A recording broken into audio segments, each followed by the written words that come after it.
గత కొన్ని సంవత్సరాలుగా ప్రపంచవ్యాప్తంగా అనుకుంటాను ఓజోన్ పొర చిల్లులు పడిపోతుంది.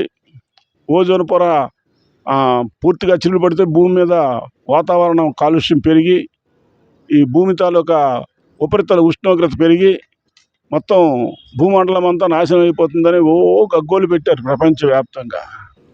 ఇప్పుడు 2 సంవత్సరాలుగా చూస్తే ఈ ఓజోన్ పొర కోసం పట్టించుకునే నాదులే లేడు. పూర్వం అంటే నేను హైదరాబాద్ వచ్చి 30 సంవత్సరాలు అవుతుంది. 30 సంవత్సరాలు ఎండాకాలం ఇప్పటిలాగా చలేసేది. ఎండాకాలం తెల్లవారుజామున వస్తే ఇంత చలేసేది. ఇవాళ చలికాలం ఇప్పుడు కనీసం చల్లేదు.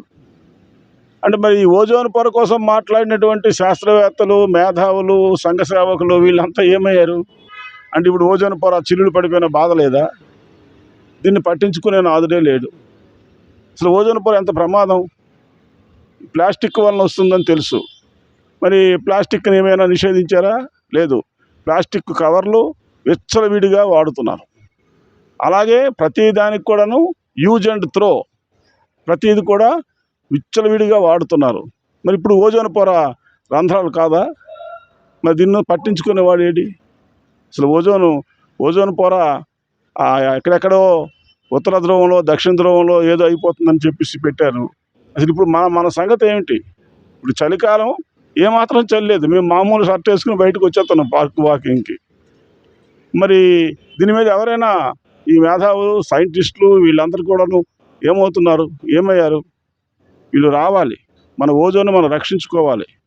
ఓజోన్ రక్షించుకోవడానికి ప్రభుత్వం ఎలాంటి చర్యలు తీసుకోవటం లేదు. అస్తమానం రాముడు మాంసం తిన్నాడా, చేపలు తిన్నాడా, మామిడి పళ్ళు తిన్నాడా, జింక మాంసం కోసం వెళ్ళాడా, ఇలాంటి పనికి మాలిన చెత్తవే తప్ప అసలు మానవ జాతికి అతి భయంకరమైనటువంటి విషయం వాతావరణ కాలుష్యం. ఈ వాతావరణ కాలుష్యం కోసం ఎవ్వరూ పట్టించుకోవటం లేదు. ఇది చాలా శోచనీయం. ప్రజలు ఆలోచించండి.